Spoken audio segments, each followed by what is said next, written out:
Caroline's voice cut through my office like a blade, her perfectly manicured fingers drumming against the mahogany conference table. 4 lawyers flanked her, their briefcases open and documents spread across the surface like weapons of war.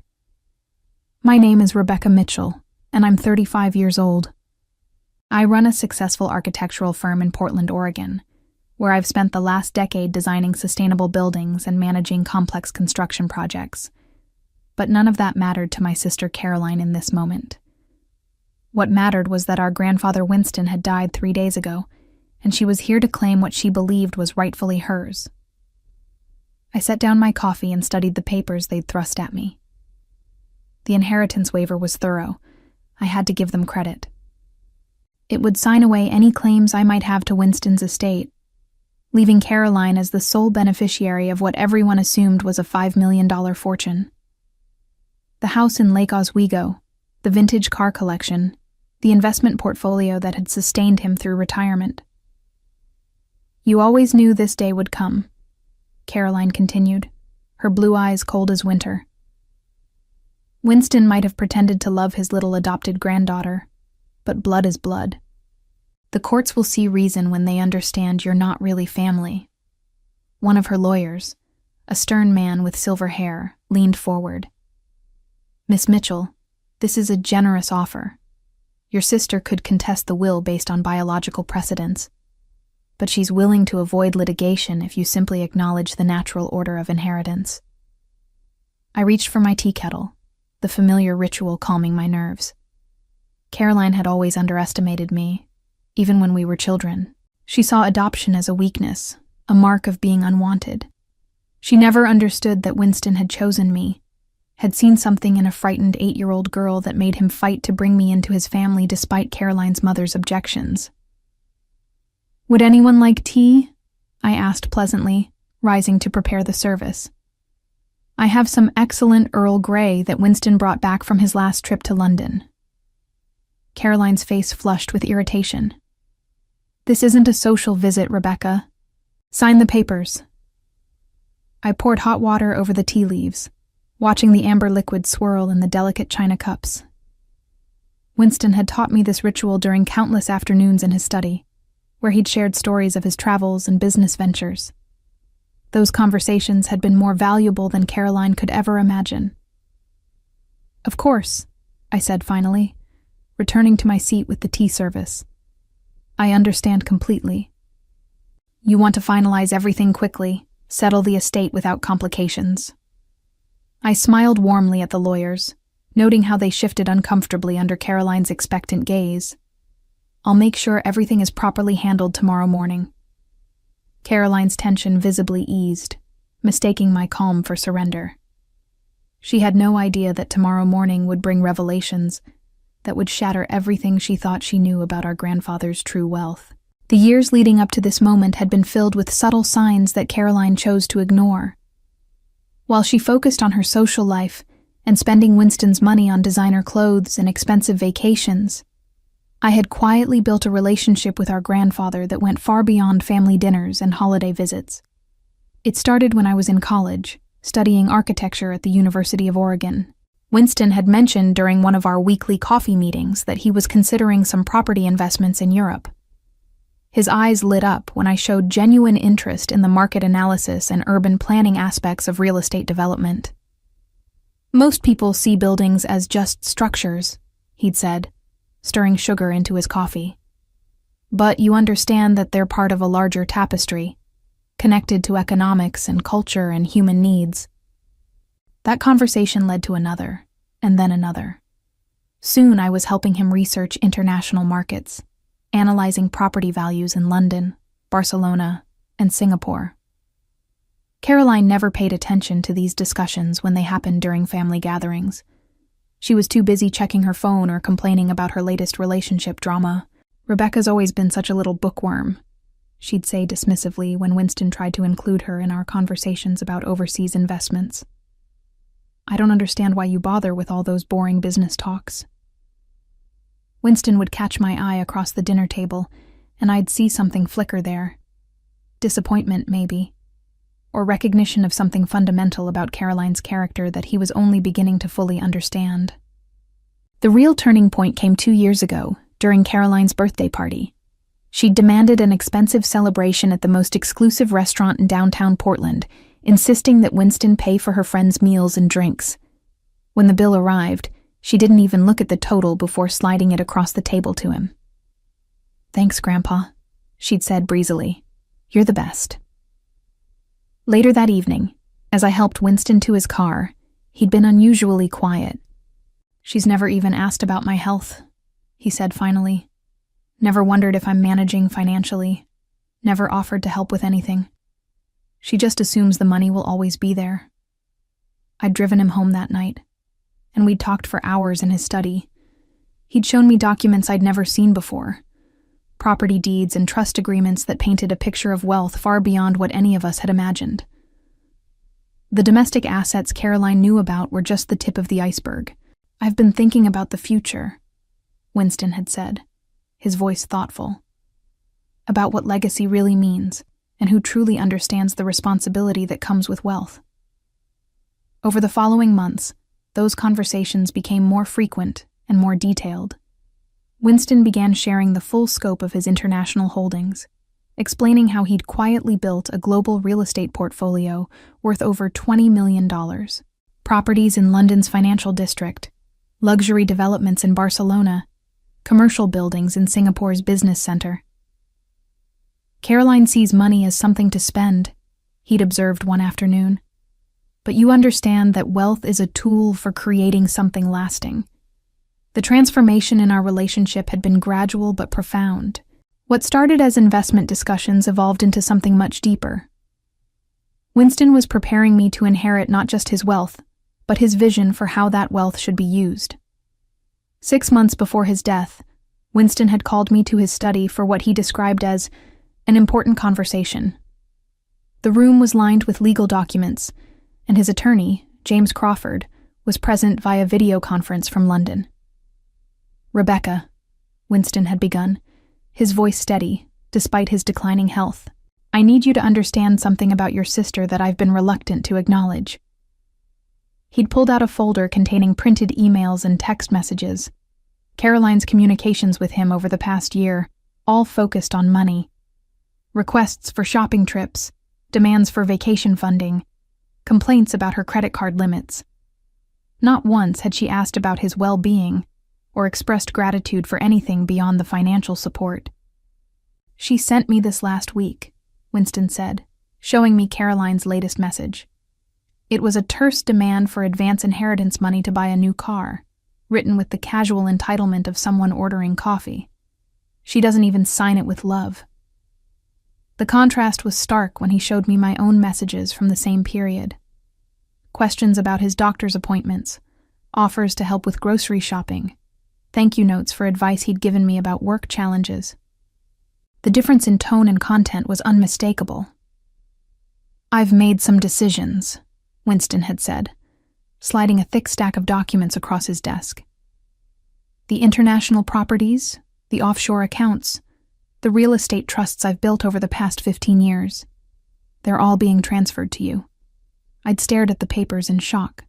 Property deeds for buildings in London worth millions, trust documents for commercial developments in Barcelona, investment portfolios managed through Singapore banks.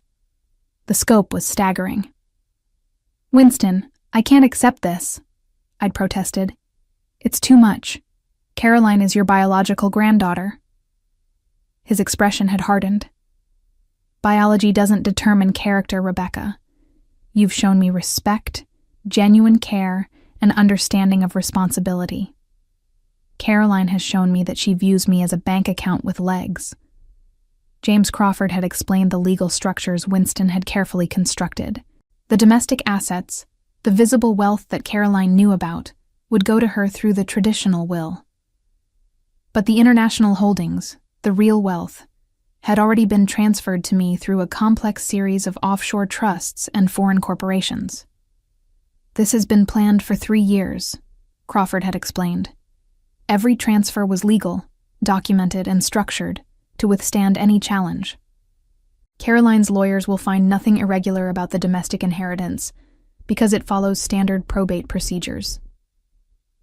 As I'd left Winston's house that evening, documents safely locked in my briefcase, he'd squeezed my hand. "You're the granddaughter of my heart," he'd said quietly. "Blood doesn't make family. Love and respect do." Now, sitting in my office with Caroline and her legal team, I understood that tomorrow morning would reveal the full scope of Winston's final lesson about the difference between entitlement and inheritance. The next morning arrived with Portland's typical autumn drizzle, the kind of weather that made the city feel intimate and contemplative. I'd spent the night reviewing the documents Winston had entrusted to me, ensuring every detail was perfect for what was about to unfold. Caroline arrived at the offices of Crawford & Associates precisely at 9 a.m., her confidence radiating from every step as she entered the downtown building's marble lobby. She'd brought the same team of lawyers, plus 2 additional associates, clearly expecting this to be a routine matter of dividing Winston's estate according to her assumptions. "I appreciate you being reasonable about this," Caroline said as we rode the elevator to the 23rd floor. She was wearing a new designer dress, probably purchased in anticipation of her inheritance windfall. "I know Winston cared about you in his way, but family law is very clear about biological precedence." Her lead attorney, the silver-haired man from yesterday, nodded approvingly. "Your sister is being quite generous, Miss Mitchell. Many biological heirs would pursue full litigation to ensure adoptees receive nothing." I smiled politely, watching the floor numbers climb. They had no idea they were walking into James Crawford's office, where Winston's real estate empire was managed. Caroline had researched domestic probate law, but she'd never bothered to investigate international holdings or offshore trust structures. Crawford greeted us in his spacious office overlooking the Willamette River. He was a distinguished man in his 60s, with the careful precision of someone who'd spent decades structuring complex international transactions. His assistant served coffee in bone china cups while we settled around the conference table. "Before we begin," Crawford said, opening a thick file, "I want to ensure everyone understands the scope of Winston Mitchell's estate planning. There are domestic assets, which follow traditional probate procedures, and international holdings, which are governed by separate legal structures."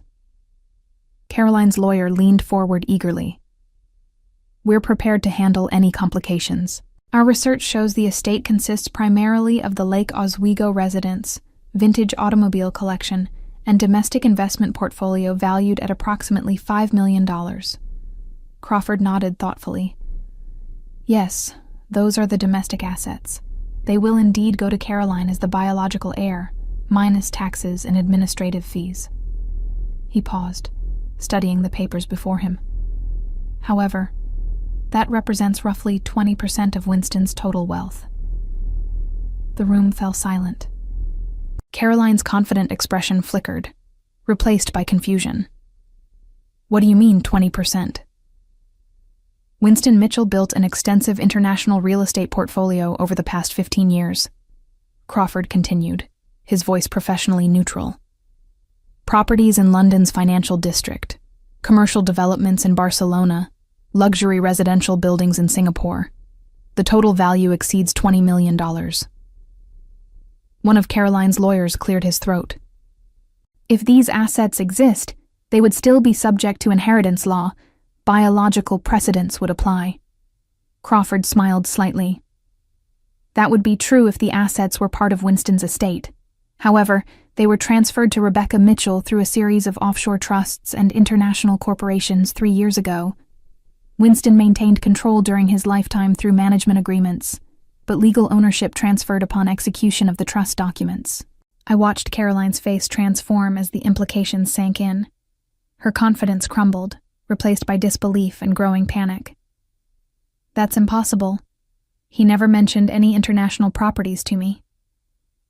"Winston documented his reasons for the transfer quite thoroughly," Crawford said, pulling out another folder. He expressed concern about what he termed transactional family relationships, and wanted to ensure his wealth would be used responsibly rather than simply consumed. Caroline's lead attorney was frantically taking notes. "We'll need to review all documentation. If there's any evidence of undue influence or mental incapacity at the time of transfer." Crawford handed over a thick stack of documents. Medical records showing Winston's mental acuity throughout the transfer process. Psychological evaluations confirming his competence. Video recordings of him explaining his decisions. Audio recordings of conversations with Caroline that influenced his estate planning. As Caroline's team buried themselves in paperwork, I found myself thinking about all those afternoons in Winston's study, learning about international markets and responsible wealth management. He'd been preparing me not just to inherit his fortune, but to understand the weight of that responsibility. The audio recordings were devastating. Crawford played them with clinical precision, each conversation revealing another layer of Caroline's sense of entitlement and disregard for Winston's well-being. "This is from Caroline's birthday dinner 2 years ago," Crawford announced, pressing play on a digital recorder. Caroline's voice filled the room, young and careless. "Come on, Grandpa, it's just money. You can't take it with you, right? I deserve to enjoy life while I'm young." Caroline paled as she listened to her own words. That was taken out of context. I was just... The recording continued with Winston's gentle response. "I understand wanting to enjoy life, Caroline. But I wonder if you've ever thought about where this money comes from, or what happens when it's gone." Caroline's laugh on the recording was sharp and dismissive. "That's your job to worry about, not mine. I'm not some boring accountant like Rebecca." Crawford paused the playback. Winston kept detailed records of family interactions for the past 5 years. Would you like to hear more? The next recording was even worse. Caroline demanding money for a European vacation, growing angry when Winston suggested she might contribute something toward the cost herself. "I don't understand why you're being so difficult," her recorded voice complained. "You're rich. I'm your granddaughter. End of story." With each recording, Caroline's legal team grew quieter. Her behavior wasn't criminal, but it painted a clear picture of someone who viewed her grandfather as a source of funding, rather than a person deserving respect and care.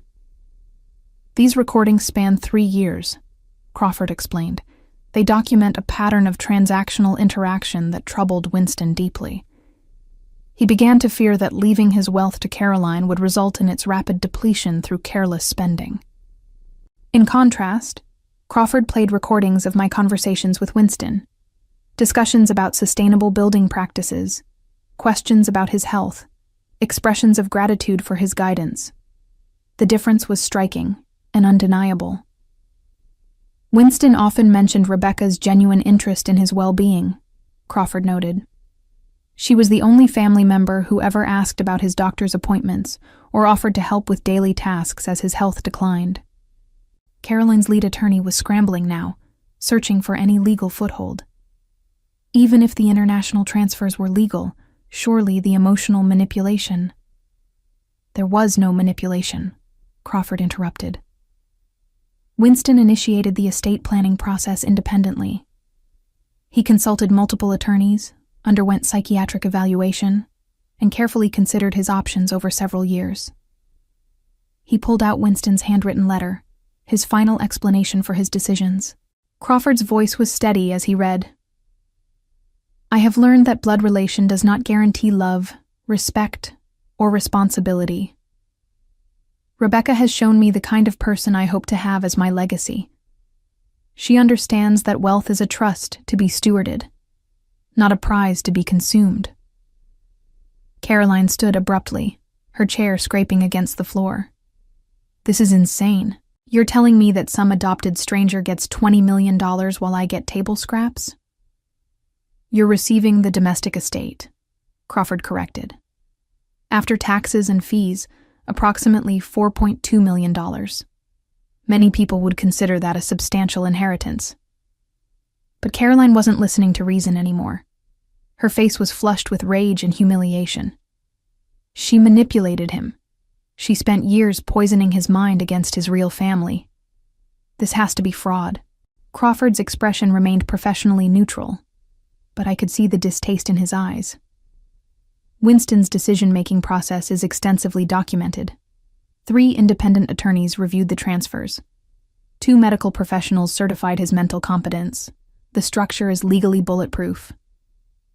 The room fell silent, except for the sound of Caroline's lawyers whispering urgently among themselves. They were realizing what I had understood from the beginning.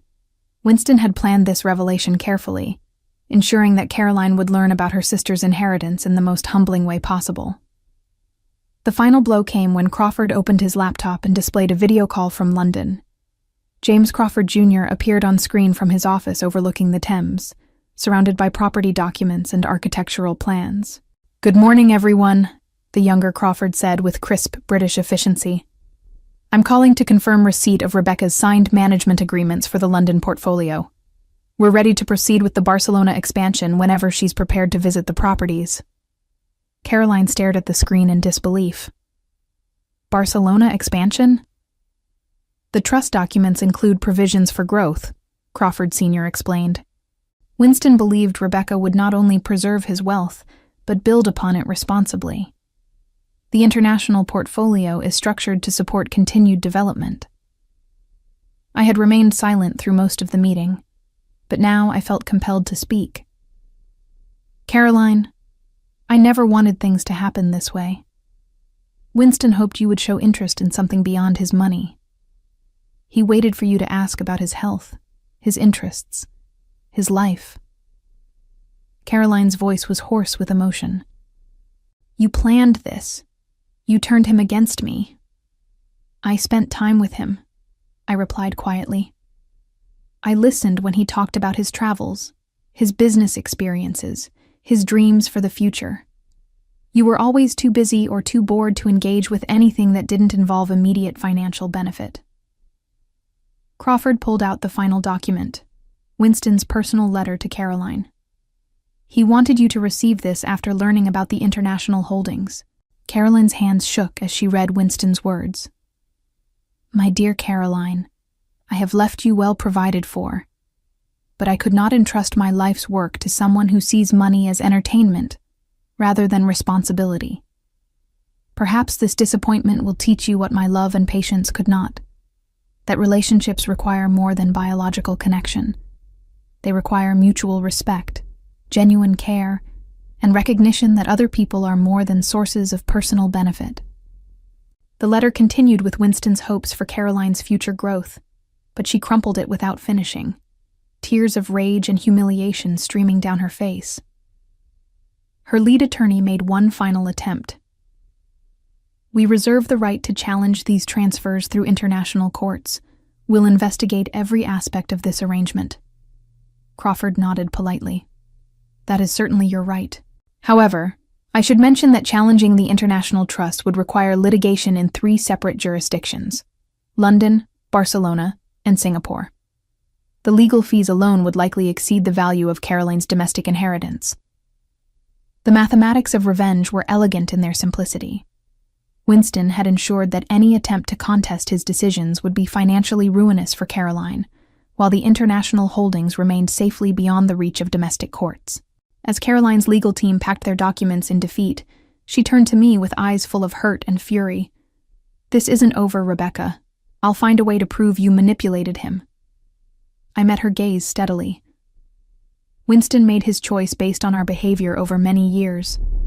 Nothing I could say or do would have changed that if you had shown him genuine love and respect. The truth hung in the air between us, undeniable and final. Caroline had lost more than an inheritance. She had lost the respect of the grandfather who had tried to love her despite her selfishness." As the elevator doors closed on Caroline and her lawyers, I remained in Crawford's office, staring out at the Portland skyline. The city looked different somehow, full of possibilities I was only beginning to understand. "Winston would be proud," Crawford said softly. "He believed you would use his gift wisely." I nodded, feeling the weight of responsibility settling on my shoulders. The international properties weren't just an inheritance. They were a trust, a legacy that demanded careful stewardship and thoughtful growth. 6 months later, I stood in the lobby of my new London office, watching Caroline's final desperate attempt to overturn Winston's estate planning crumble into expensive failure. Her international legal challenge had consumed the entire domestic inheritance, leaving her with crushing debt and no assets beyond her personal belongings. The British High Court's decision was unambiguous. The transfers were executed with full legal compliance and documented mental competence. The plaintiff has provided no evidence of fraud, coercion, or undue influence. Caroline had sold her car, her jewelry, and finally her apartment to fund the litigation. Her lawyers had warned her repeatedly about the costs, but her rage and sense of entitlement had driven her to pursue an unwinnable case across 3 continents. Through the floor-to-ceiling windows of Bright Hollow Labs' European headquarters, I could see the Thames sparkling in the afternoon sunshine. Winston's London properties had tripled in value since the transfers, and the Barcelona development was already generating significant rental income. My assistant knocked softly on the door. "Miss Mitchell, Caroline is here. She's asking to speak with you." I found my sister in the reception area, looking haggard and defeated. Her designer clothes had been replaced by budget attire, and the confident arrogance that had defined her for so long was nowhere to be seen. "Rebecca," she said quietly, her voice hoarse from months of stress. "I need to talk to you." We sat in a small conference room overlooking the city. Caroline's hands trembled as she spoke. "I've lost everything. The court cases, the legal fees. I don't even have enough money for rent next month." I studied her face, seeing something I'd never witnessed before. Genuine remorse mixed with desperate fear. "What do you want me to say, Caroline?" "I was wrong," she whispered. "About you, about Grandpa, about everything. I thought family meant automatic entitlement, but I never tried to earn his love or respect." For a moment, I felt a flicker of the old family bond we'd shared as children, before Caroline's sense of superiority had poisoned our relationship. "Winston left me a letter, too," I said finally, pulling out the envelope I'd carried since his death.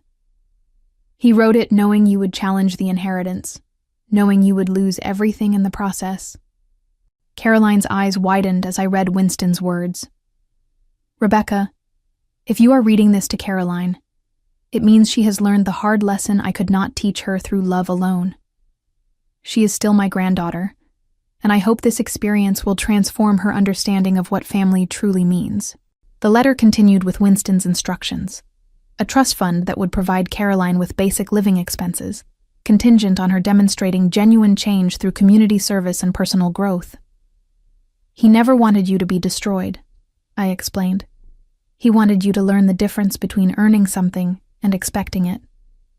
Caroline broke down completely, months of suppressed grief and regret pouring out. "I was so focused on the money that I never saw how much he loved us both. I threw away his love for inheritance I didn't even deserve." I reached across the table and took her hand. "Winston believed people could change, Caroline. He hoped this experience would teach you what his generosity couldn't." Through tears, Caroline asked, "Is there any way? Could I work for you? Learn about the business? Prove that I can be more than just an entitled granddaughter?" I looked out at the London skyline, thinking about Winston's final wish for family reconciliation. The Barcelona office needs an assistant property manager. Entry-level position, small salary, lots of learning opportunities. Caroline nodded eagerly. "I'll take it. Thank you, Rebecca. Thank you for giving me a chance to become someone Grandpa would have been proud of." As we sat together in the fading afternoon light, I realized that Winston's greatest victory wasn't teaching Caroline a lesson about entitlement. It was creating an opportunity for genuine family healing, built on respect rather than biological assumption. Caroline's attempted legal challenge had devastating consequences that extended far beyond financial ruin. Her public pursuit of an inheritance that belonged to another heir damaged her social reputation irreparably, as former friends and acquaintances learned about her entitled behavior toward Winston and her cruel treatment of her adopted sister. The London court's scathing decision was reported in legal journals across 3 continents, making her name synonymous with frivolous litigation and family greed. Her professional prospects evaporated when potential employers discovered her history of prioritizing money over relationships, and her dating life collapsed when men realized she had attempted to steal millions from her own sister. The stress of losing everything she had taken for granted aged her visibly. forcing her to confront the reality that her entire identity had been built on unearned privilege rather than personal accomplishment. Standing in my Barcelona office 2 years later, overseeing the expansion of Winston's carefully built empire, I reflected on the journey that had brought me from a threatened inheritance to managing a global real estate portfolio worth over $50 million. The revenge had been complete, not because I had taken something from Caroline, but because Winston had used his wisdom to create consequences that would either destroy her or transform her into someone worthy of the family name. As I signed the contracts for our new Singapore development, I understood that the greatest victory was not in punishing those who had wronged me, but in proving myself worthy of the trust Winston had placed in my hands.